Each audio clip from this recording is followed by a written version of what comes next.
Assalamualaikum warahmatullahi wabarakatuh.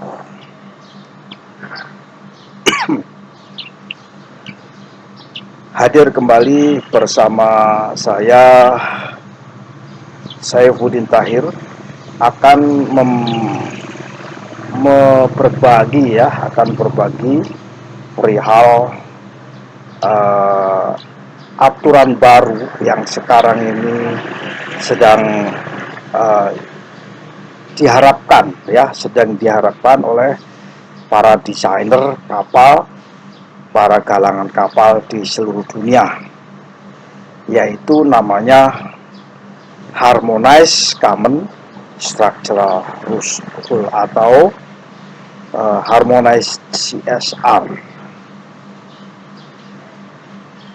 Namun sebelumnya marilah kita bersama-sama memanjatkan puja dan puji syukur kehadirat Allah Subhanahu wa Ta'ala, dan juga senantiasa menyampaikan sholawat dan salam atas junjungan kita Nabi besar Muhammad Sallallahu Alaihi Wasallam, sehingga kita para praktisi maritim di Indonesia bisa diskusi, meskipun sekarang ini adalah dengan diskusi jarak jauh. Kawan-kawan praktisi maritim di Indonesia, Common Structural Rule yang sudah diluncurkan beberapa tahun yang lalu, rupanya oleh pihak galangan kapal, khususnya para desainer dan konsultan kapal, dan beberapa marine designer atau ship designer di Indonesia, dan juga di Asia, di Amerika dan di Eropa, serta di Australia. Mereka mendambakan kedatangan yaitu CSR yang diharmonisasikan. CSR yang diharmonisasikan itu diluncurkan oleh Badan Klasifikasi Dunia atau Asosiasi Badan Klasifikasi Dunia, atau disebut dengan IACS, kepanjangan dari International Association of Classification Society. Jadi kita sekarang sudah tidak bingung-bingung lagi, sudah tidak sulit lagi untuk mendesain kapal, dan desainnya itu akan kita approve-kan ke badan klasifikasi manapun di dunia, termasuk Badan Klasifikasi Nasional BKI, yang merupakan badan klasifikasi tercinta milik bangsa Indonesia. Kawan-kawan para praktisi maritim di Indonesia, silakan untuk mendesain kapal dan silakan mengadopsi yang namanya Harmonized Common Structural Rule yang diluncurkan oleh IACS tahun 2014. Desainer bisa menggunakan, galangan pun bisa menggunakan, dan bahkan badan klasifikasi itu bisa mengadopsi Harmonized Common Structural Rule ke dalam rule-nya masing-masing, atau langsung menggunakan Common Structural Rule yang sudah diharmonisasikan. Pada tahun itu, yaitu pada tahun 2014 ya. 2014 itu tepatnya di Inggris, dan tepatnya lagi di kota London ya, dan dimunculkannya Harmonized Common Structural Rule ini di sebuah kantor pusat Ajax di Ventures Building ya di London. Kebetulan saya pernah bersama tim direksi BKI untuk mengunjungi badan klasifikasi tersebut, dan juga saya sempat untuk magang dan menimba apa saja yang terkait dengan Common Structural Rule, namun itu sebelum tahun 2014. Nah, pada tahun 2014 itu diluncurkanlah aturan Harmonized Common Structural Rule untuk kapal-kapal yang diklasifikasikan di bawah badan klasifikasi. Waktu itu inginnya seluruh masyarakat masyarakat desainer kapal atau galangan kapal ini mengharapkan semua jenis kapal.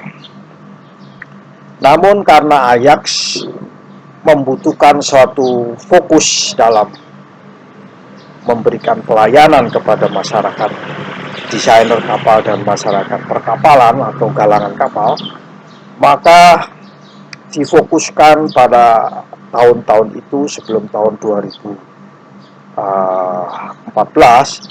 itu dilakukan riset dilakukan penelitian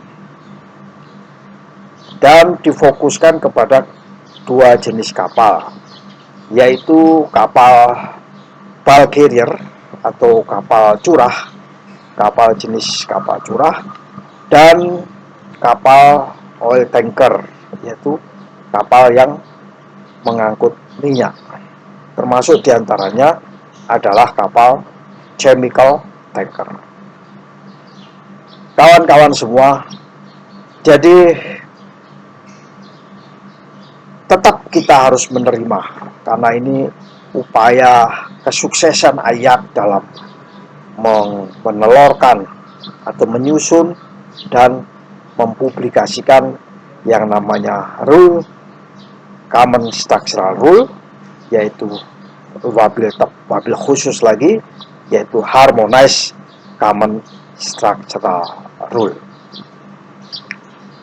Sebelumnya, konstruksi kapal ini dirancang oleh desainer sesuai dengan ilmu yang didapatkan oleh desainer, yaitu sebagai naval architect, baik itu dari Institut Teknologi 10 November maupun Unhas, Undip dan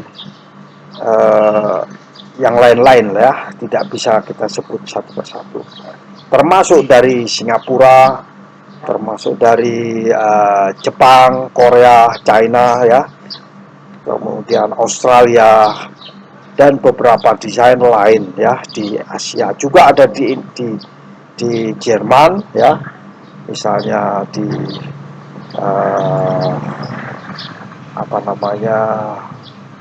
counterpart daripada Jermanis Lloyd, atau di Amerika atau di Italia, di Prancis, semua mengharapkan itu. Dan sekarang alhamdulillah mereka setelah mendesain menurut desainnya masing-masing, rupanya mereka begitu masuk di badan klasifikasi di badan klasifikasi A, misalnya ABS diperiksa, ternyata ketentuannya atau scantling yang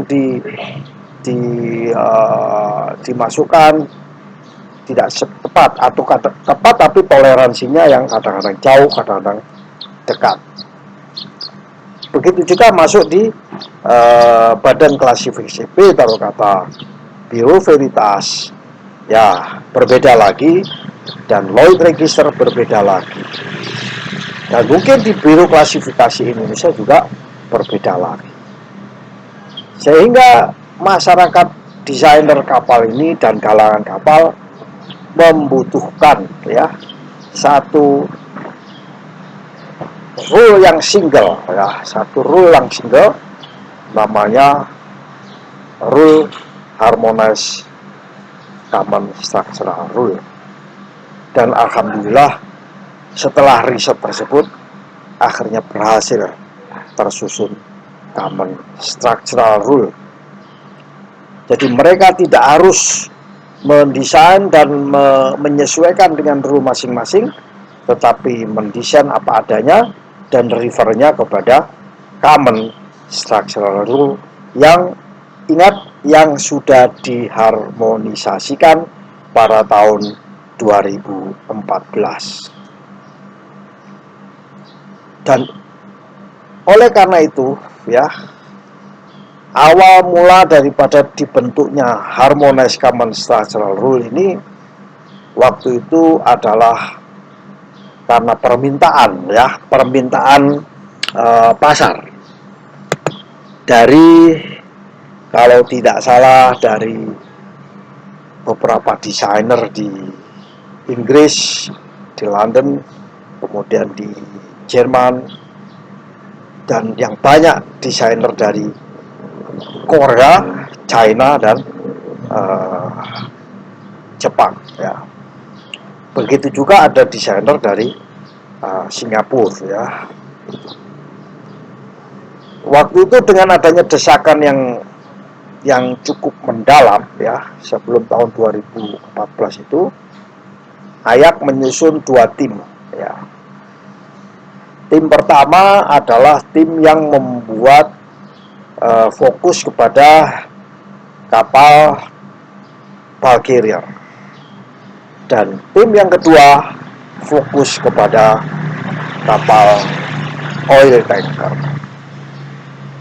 Masing-masing tim bekerja secara terpisah, dan tim yang pertama yaitu oil tanker melakukan pengumpulan data, bekerja seluruh dunia, bekerja ke Cina, ke galangan-galangan kapal di Cina, bekerja ke galangan-galangan kapal di Korea, di Ulsan misalnya, bekerja di galangan kapal di Mitsubishi Heavy Industry. Akhirnya terkumpul ya, termasuk bekerja di Singapura ya, mengumpulkan data dari Singapura. Kalau di Cina dipusatkan di Shanghai. Waktu itu kantor pusat approval ABS dan beberapa kelas itu ada banyak di Shanghai.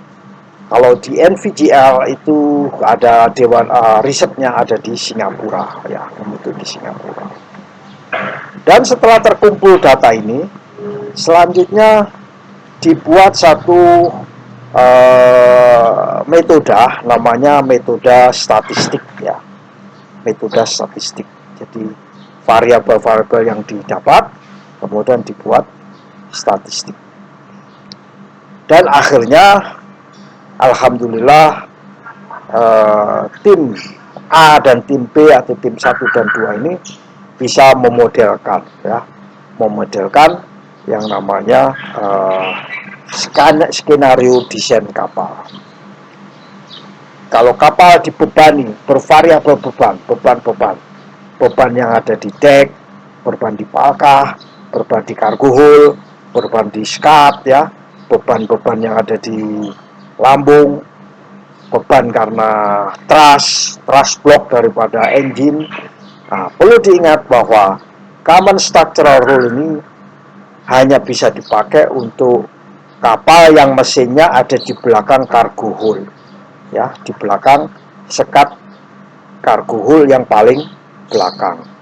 Nah, bagaimana Pak kalau itu terkait dengan kapal yang engine-nya ada di tengah atau di depan?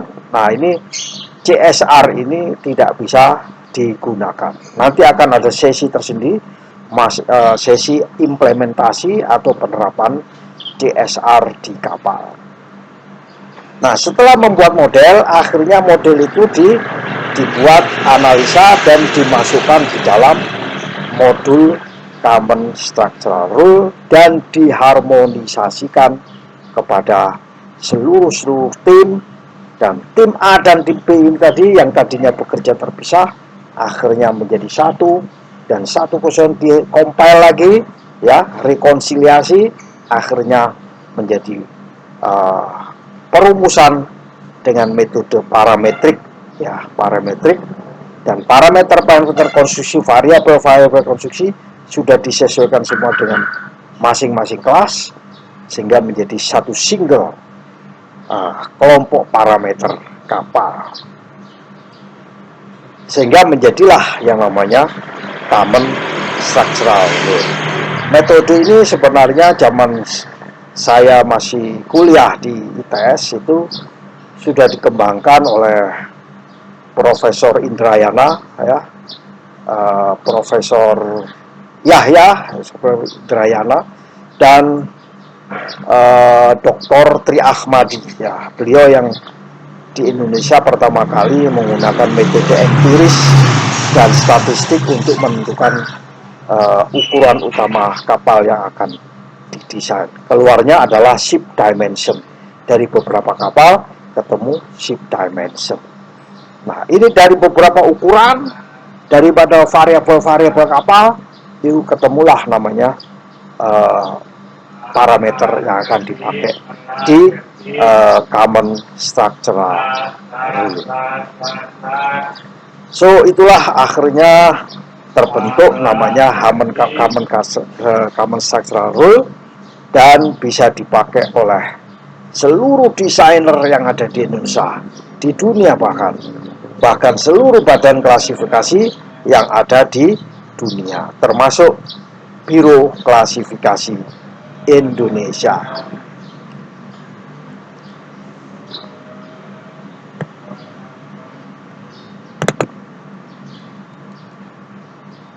Ada sedikit tambahan lagi, ya, kepada kawan-kawan terkait dengan asal muasal Harmonized Common Structural Rule dan implementasinya nanti ke depan, bahwa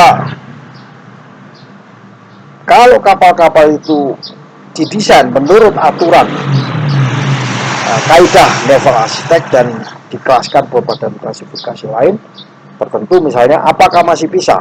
Masih bisa, dan itu masih diperbolehkan. Nah, namun kapal harus benar-benar mengikuti aturan yang ada di klasifikasi tersebut. Demikianlah sharing singkat dari saya. Semoga ini bermanfaat. Sampai bertemu kembali pada sesi penerapan CSR yang harmonis kepada kapal tanker maupun kapal Valkyria. Wallahul muwaffiq ila aqwamit thoriq. Wassalamualaikum warahmatullahi wabarakatuh.